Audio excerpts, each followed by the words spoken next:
जहां सांसें जम जाती हैं, वहां अपनी सांसों में जिंदगी और जोश की गर्मी देने के लिए 16,000 फीट की ऊंचाई पर हमारे जाबाजों की यह योग साधना है। हम 16,000 फीट पे फाइनली पहुंच गए हैं। ये दुनिया की सबसे ऊंची बटालियन हेडक्वार्टर्स है। यहाँ की बहुत ही ज़्यादा स्ट्रेटेजिक इंपॉर्टेंस है इंडियन आर्मी के लिए, बिकॉज यहाँ से प्लेटो एरिया शुरू हो जाता है। टिबेटियन प्लेटो यहीं से शुरू होता है। हिमालय पीछे रह चुके हैं और इंडियन आर्मी को यहाँ पे बहुत बहुत चौकसी बरतनी पड़ती है। भारत और चीन के बीच 2 साल पुरानी तनातनी उत्तर पूर्व भारत के इलाके में चीन के साजिश का नतीजा है। 2017 के अगस्त महीने में हमारे जाबाजों ने डोकलाम में चीन के सड़क निर्माण को रोक दिया। चीन का मकसद भूटान के अंदर तक सड़क बनाकर ले जाने का था, लेकिन इसमें दिक्कत हिंदुस्तान के लिए यह थी कि वो कॉरिडोर सिलीगुड़ी की तरफ जाता और उसके जरिए चीन की गिद्ध दृष्टि उत्तर पूर्व भारत की तरफ जाती। हालांकि इसके बाद सुलह सफाई हो गई, लेकिन चीन के घातक इरादों को भारत से बेहतर कौन जान सकता है। डोकलाम फेस ऑफ के बाद देखा गया था कि चाइनीज साइड पे थोड़ी मोबिलाइजेशन हुई थी, टैंक मोबिलाइजेशन भी हुई थी। जाहिर है हमारी तरफ से भी चौकसी बढ़ाई गई थी। अभी क्या सिचुएशन है? अभी सिचुएशन नॉर्मल है, बट कोई भी सिचुएशन के लिए हम लोग हमेशा रेडी रहते हैं। चीन को मुंहतोड़ जवाब देने के लिए हथियारबंद जवान और सबसे आगे मोर्चे पर दुश्मन से लोहा लेने वाली इन्फेंट्री सेना एकजुट होकर तैनात है।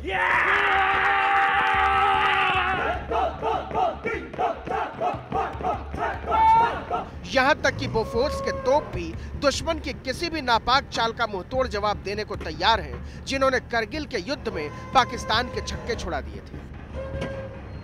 कि यहाँ पर आर्मर्ड और मैकेनाइज्ड इन्फेंट्री दोनों मिलकर एक कंबाइंड ड्रिल कर रहे हैं। जो हमारे लड़ाई में टास्क हैं उन्हीं की प्रैक्टिस की जा रही है। आर्मर्ड हमेशा आगे चल के दुश्मन के टैंक्स के साथ लड़ता है, लेकिन किसी भी इलाके को तभी कब्जा माना जाता है जब हमारे सैनिक, हमारे सोल्जर्स वहाँ पर फिजिकली पहुँचकर उतरकर उसको बर्बाद करके कब्जा कर ले।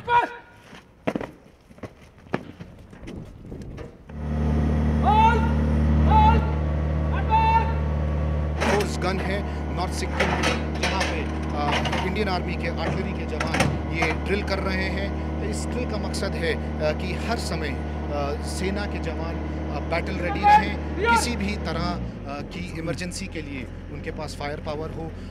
ऐसी रिपोर्ट्स आई हैं कि डोकलाम के बाद चाइनीज़ आर्मी ने अपनी स्ट्रेंथ डबल कर ली है और उनकी फायर पावर भी काफ़ी सेक्टर्स में बढ़ाई गई थी।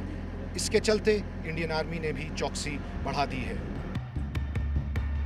यह दुनिया में सबसे ऊंचा फौजी हेडक्वार्टर है, जो 16,240 फीट की ऊंचाई पर है और जहां तापमान का पारा 0 से 40 डिग्री नीचे तक लुढ़का रहता है। ऐसे में यहां पर जवानों का टिकना और दुश्मन की साजिशों पर खुली नजर से निशाना रखना कोई आसान काम नहीं है। आसान तो अपने को जोश में भरे रखना भी नहीं। टेम्परेचर कम है, ऑक्सीजन कंसंट्रेशन कम होता है, ह्यूमिडिटी थोड़ा यहाँ पे कम है एंड यूवी रेज की वजह से थोड़ा सा यहाँ पे स्किन प्रॉब्लम्स वगैरह होती है। तो ये सब इन्वायरमेंटल फैक्टर्स की वजह से काफ़ी प्रॉब्लम्स होती है, वो इफेक्ट करते हैं। हमें ब्रेथलेसनेस वगैरह, ब्रीदिंग प्रॉब्लम्स होती है, तो वो हैपो वगैरह हो सकता है। जहाँ वतन की हिफाजत में जाबाज अपनी जिंदगी की आहुति देने को तैयार रहते हैं, उस देश की सरहद की तरफ कोई दुश्मन आंखें उठाकर देखने की जरूरत नहीं कर सकता।